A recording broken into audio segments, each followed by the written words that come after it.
Did you know that the heart space is about so much more than love? It's the place in our body where the spirit and the physical meet, the gateway to the infinite, to quantum vibration or resonance. In this episode, we talk about the importance of the heart space to spiritual awakening, greater fulfillment, and how you can access more of the little-known potential that it holds. And after the discussion, we get to the most important part. The group frequency calibration associated with this episode is where the frequency work happens and where change actually occurs. So be sure to listen to that. Without releasing distortion patterns targeted by the GFC, the change you want will be more difficult to attain because you haven't addressed the root of the issue. If you like this episode, please help us out by hitting the like button. It helps us get the word out to more people, and if you want to make sure you don't miss our regular new content, click the subscribe button too.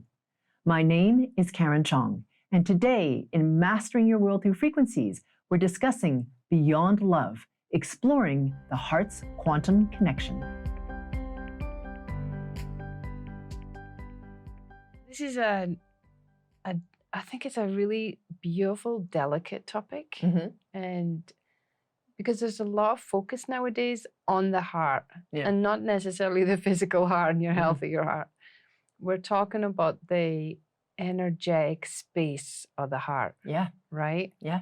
And there's a whole institute that studies this area, the Heart Math Institute. Yeah, affiliated with Stanford University, no less. Yeah, right? Yeah. So, I mean, it's a thing now.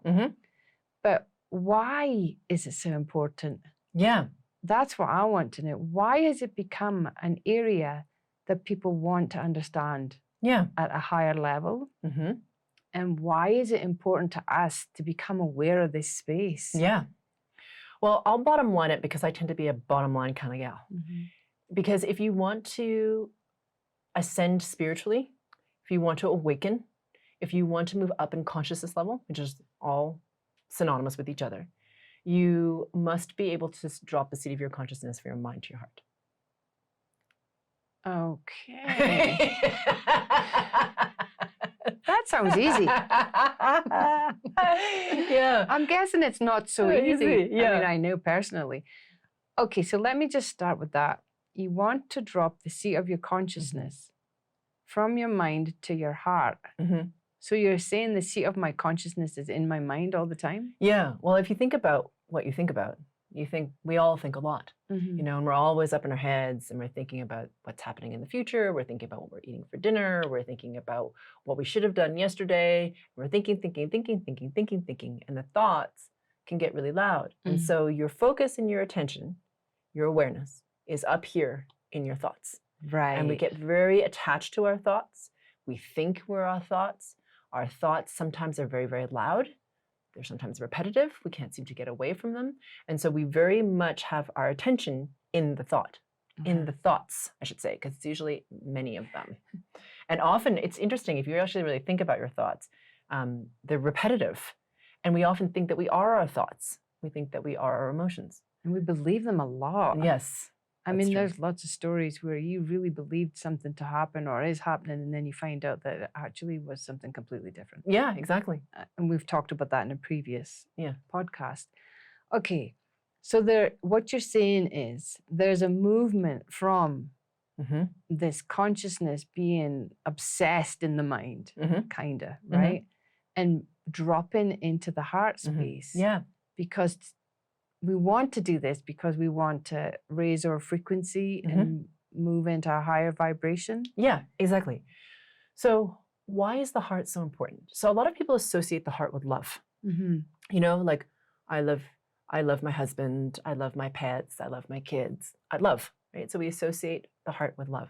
And just that. And just that alone. So I'm not suggesting that the heart can't expand from love, because it is. I mean, that's the place where you start to feel this swelling of this love. And it can be more than just for a person. It can be, you know, if you look at an expansive night sky and you feel the wonder of the stars, you can start to, you know, rise in your resonance, and you start to feel love for the sky and the love for the earth and love for your life and love for, you know what I mean? It's like, that's what and then you can feel this, a lot of people will feel almost like this swelling in their heart space.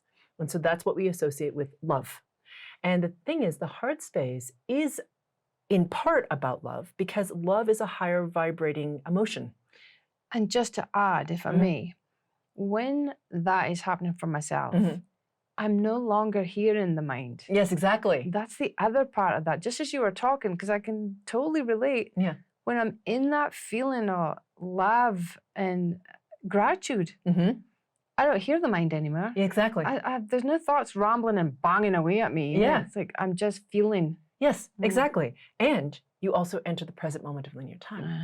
Because imagine whether you're looking at the night sky or a sunset or the water in the ocean or whatever it is that you're looking at, and you feel this swelling in the heart space, you're not really thinking about what you have to do in the future or what you in the past. You're just in that moment, enjoying what is happening in front of you. And then you can feel, and then it almost like amplifies that feeling of love and gratitude and appreciation and just all the amazing things that you get to experience in the brilliance of yourself and in life. So the heart space is this amazing, let's call it place or meeting point between the physical and the spirit, okay, where these two things overlapping. So you have the opportunity to move from like the mundane or like the thought process, which is very physical, 3D sort of based, and move into this expansive space of the spirit. And then also to your point about the Heart Math Institute, the toroidal field of the heart is huge. They've mapped it. The Stanford Heart Math Institute is amazing. They've been doing this work for years. And they've actually mapped like how big it is. And the amazing thing about the toroidal field of the heart is once you're aware of it, when you're in it, the amount of information that you can get from the toroidal field of the heart, meaning intuitive knowingness.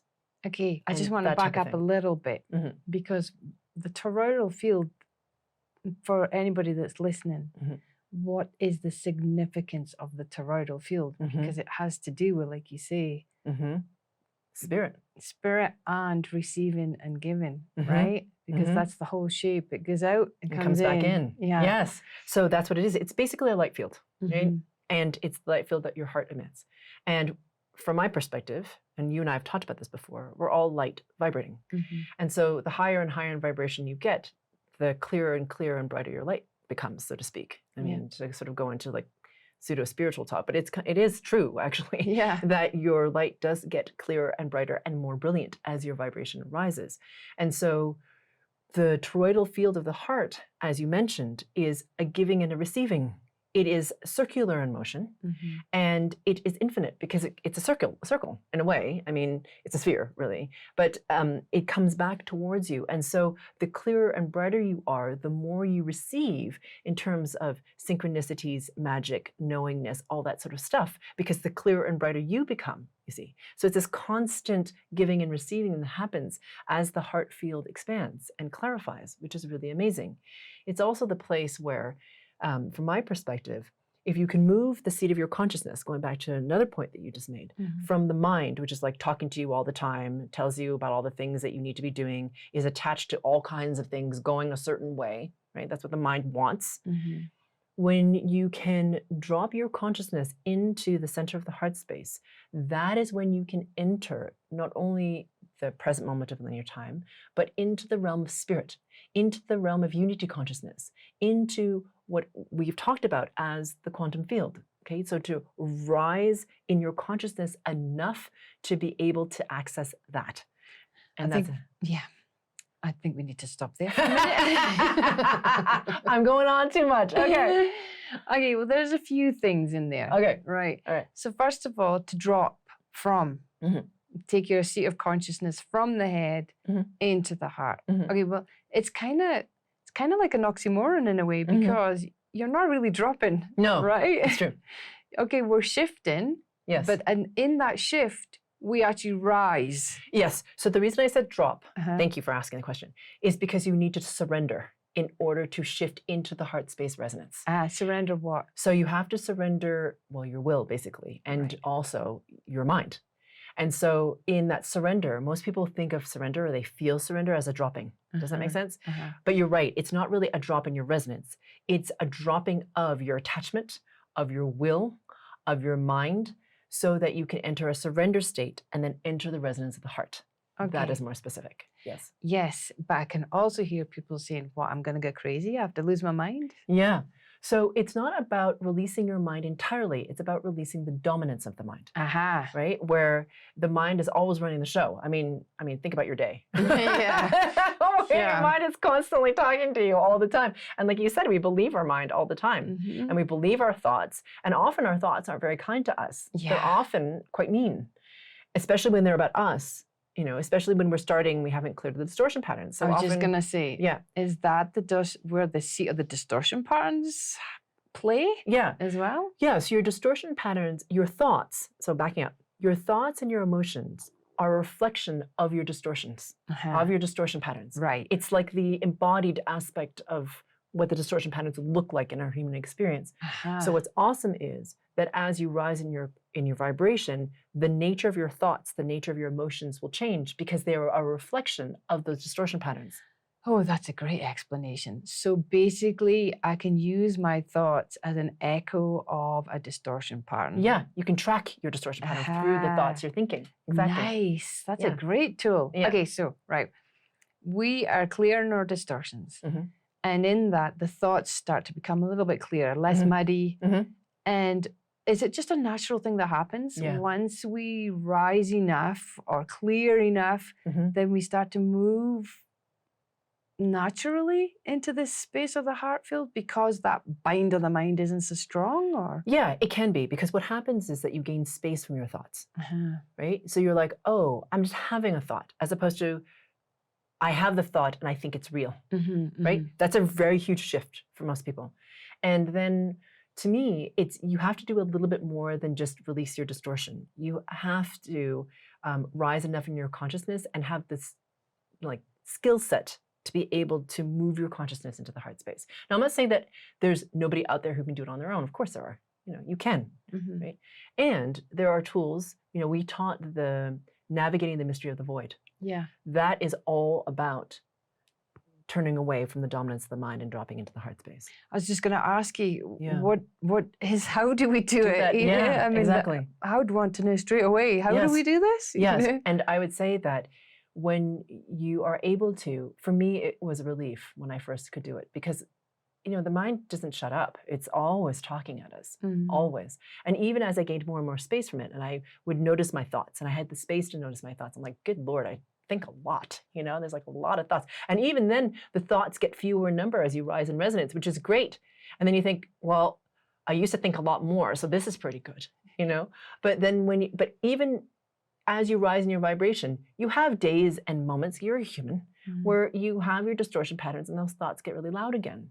And so to be able to turn away from the dominance of the mind and be like, no, this isn't all of me. I'm greater than this. There's an aspect of me that's greater than this.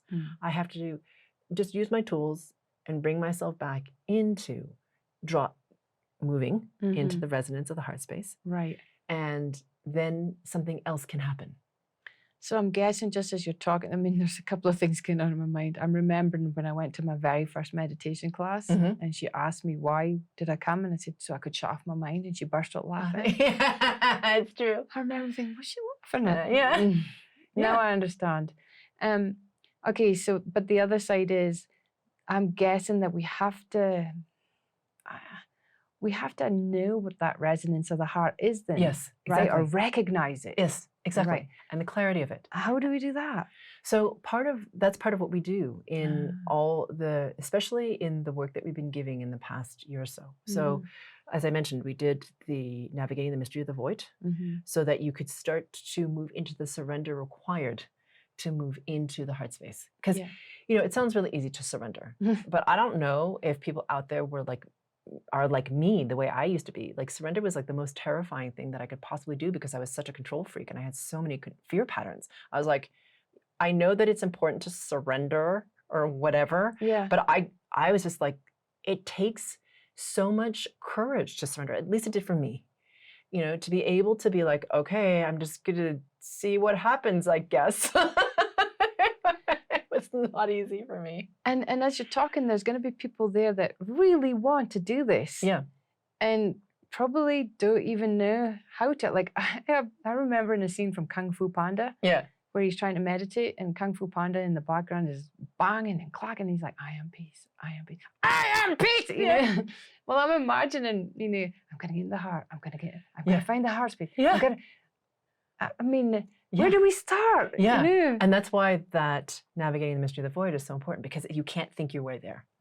It has to do with a knowing, because it doesn't necessarily be feeling. You know, a lot of people will know without, or be aware of without feeling, so to speak, you know? And some people are feelers like yourself, very strong feelers, right? And so the thing is, once you start to be aware of know, to feel, to entrain to a certain resonance of the heart, then you're like, there's a part of you that's like, I know what this is. Oh, okay. Because I was going to say, how do you know it? Yes, exactly. You're just like, I recognize this space. And for some people, they're very physical. So they notice their bodies and they can feel really still inside, and they feel their breath slow down and they feel their body relax. Okay. And that's an indication to them that they're in that space, you know, where they are moving into a space where they can get into this surrender state and then enter that field of the heart. And I guess if you're a person that just knows, I guess a signal might be that the brain's chatter has gotten a lot quieter. Yes. Okay. And it's funny that, as you said, you know, the mind is a funny thing. You can be having this profound meditation, at least for me, is what I'll say. I can be having this profound meditation and this like random thought will come blasting through. I'm like having this incredibly profound experience where some mystery is being revealed, and then my mind is like, don't forget to clean the bathroom. Whatever. You're like, really? Right now? Like right now. It's almost like the mind's going, don't forget about me. Exactly. That's exactly what's happening. Okay, so there's a couple of things again. I mean, we're talking about this. And the reason why we want to be there, we haven't quite got to yet. But at the same time, I really want to be careful not to demonize the mind. Yeah. Right? Yeah. It's not about, as you say, it's not about demonizing the mind. It's about challenging its dominance, right? Where it's always telling us what to do when we believe it and so on. So to recognize, you need your mind. You're human. You need to think and you need to plan because, you know, you function in the physical world. And so the thing is to have the mind be the tool it's meant to be rather than the dominating force that it is, which tells us all kinds of things about us, our reality, that limits us, that does a whole bunch of things. It can also, if it is not dominant and you're actually being led by the heart, meaning, what does it mean to be led by the heart? You know, this is like a very spiritually new agey kind of thing to say, you know, be led by your heart. And not understood. Yes. So to me, you know, and a lot of people will say like be led by love or whatever it is they're thinking. So to me, when the heart is more dominant than the mind, it means that you're in surrender to the present moment and you're willing to allow that to unfold and to follow that. Right. Okay. Which can take a lot of courage for somebody who has a lot of fear or a lot of control or a lot of anger or these kinds of emotions. It's difficult to. But as you clear your distortions, you're able to. And then you can be present in the moment. And as you are present and watching the unfolding and participating in that unfolding, that is when synchronicity, the magic, and all that sort of stuff that we talked about, the abundance, the collaboration, everything gets higher in resonance because you're in that field of the heart, which is, again, that bridge between the physical and the spirit. Yes. Yes. And I guess when you're in that, to recognize for myself, then the gratitude is going to be greater. Exactly. Right? It's just for me as a person, I'll know, okay, because I've noticed when I'm in it, there's gratitude for the simplest of things. Yes. And then the unfolding of what's happening in front of me, having nothing to do with, I'm grateful for that and trust in it. Yes. Okay, so that I would describe as the passive experience, even though it's not really. Yeah. It's the passive experience of being in that space or field of the heart. Yes. But what I know that you've started to teach is a very, very opposite. It's quite an active. Yeah. Because you've managed now to, I don't know if you'd say tap into or understand that there's another element to the heart space. Yes. That maybe hasn't been available before, or we just never were in it long enough to understand that it was available. Yeah. So we are now in this place where we can activate the quantum lens of the heart. Now, it's not like the quantum lens of the heart hasn't always been there. It has been. The quantum nature of the universe is there. It's just that we haven't been high enough in vibration in order to access it. And so when we gave the spiritual alchemy, transmuting chaos into power retreat. That's the first time that I taught how to do this, which is all about recognizing that from your mind's perspective, everything seems like chaos, right? Because it has no order. Your mind actually cannot understand the magnitude of what is unfolding. And there's actually something that we call non-chaos, which is from the perspective of spirit unfolding. It's actually in perfect timing and in its perfection, and everything fits together. But your mind can't possibly, I mean, your little mind is like, oh my God, I can barely understand that. I mean, you can't even fathom it.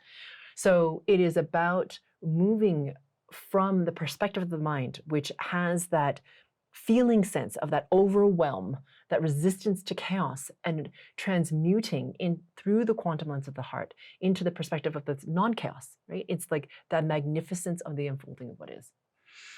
You know, I'm going to have to ask you what the quantum lens of the heart is, right?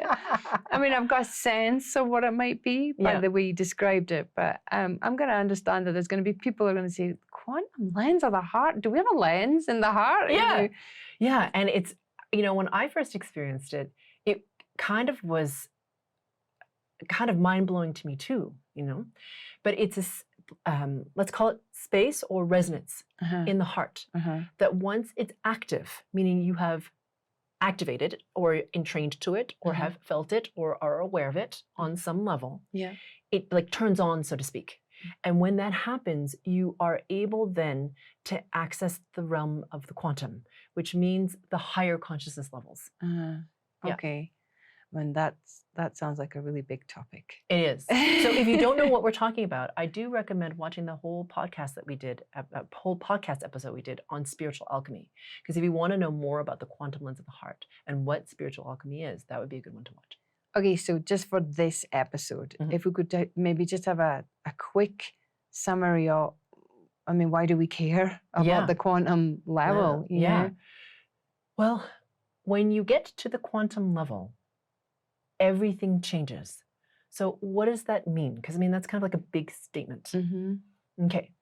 It means that you start to understand that you are so much greater than the limiting potential of your, like the limiting thoughts of your mind. You start to live from that level of like, wow, there's the aspect of me that I may not completely understand or I may not know, but there's an aspect of me that resonates at much higher levels of consciousness. So this mind and this mind chatter and these thoughts, while they're important from a human perspective, you have the perspective of you from a much higher level order. So what you think is important, your worries, your stresses, the things that limit you, become much smaller in comparison. So what does that mean? That means the you that you can be is no longer limited by those same constraints. That changes. And then also what happens at that level of the quantum is your spiritual momentum speeds up. Okay, wait, spiritual momentum being your vibrational level and the rate at which you can ascend in your consciousness and what you get to experience in your meditations, in your everyday interactions, all that stuff shifts because you are rising very, very, very, very, very quickly in terms of your vibrational level. And we want that because basically we can move into a different way of living life, right? Yeah, not only living life, but your perspective of life, how you feel about it, what you can create manifest, how many people are attracted to you. I mean, not sexually, I just mean like want to be around you, want to collaborate with you. The inspiration that you receive is going to be from a much higher level order of vibration. This is a funny thing. It's going to sound silly almost, but you realize that you don't have to chase, that you realize that you are enough. And I think that sounds like maybe like a small thing, but for many of us, we chase many things, you know, and we chase because we're in lack. We don't feel like we really are in abundance. And that's why abundance is such a catchword, right? Because people don't feel like they're in it. They feel like they're in scarcity. But when you enter the quantum, it is required that you start to feel the infiniteness of yourself. And in that infiniteness, you have access to infinite abundance. That is your very nature. Yeah. And the funny part of all that is, though, once you do get into that space, you actually don't really want anything anyway. Exactly. Yeah, exactly. Because everything's accessible to you. Yes. And you're surrendered to it as well. Exactly. You know, like you understand and trust the process. I think. I mean, I've had snippets of it. Yeah. Yeah, there's not this need to know what's coming next because I think I need to control it because it's not going to be the way I want it to be. And I need that to happen for that to happen. Yeah, exactly. And that's that whole control pattern of the mind trying to create certainty. Because what happens is something that's of a much higher level order vibration, which is that trust that you were talking about. Because there's a part of you that is aware of the unfolding of the all that is and that you are cared for, you know? And it's like, and that you are co-creating it. Yes. That's the other thing, is that you're empowered within it, rather than being a victim to the unfolding. Yes. Yeah. So what are we going to do in the GFC? So in the GFC, what we're going to do is give you more space from your thoughts and start to entrain you to the resonance of the heart. Ooh, let's go. And for those of you who would like to become more familiar with the resonance of the heart and the possibility that lies there, then I strongly recommend that you listen to the GFC meditation associated with this episode. And if you've liked this episode, please hit the like button and share it with a friend. We're about to start the Group Frequency Calibration, or GFC, where we actually do the frequency work and where change is catalyzed. To get to the GFC, click on the square that'll appear to the right or the link in the description below. It's time to bring in a new experience, a new consciousness, and a new world. Let's rise together.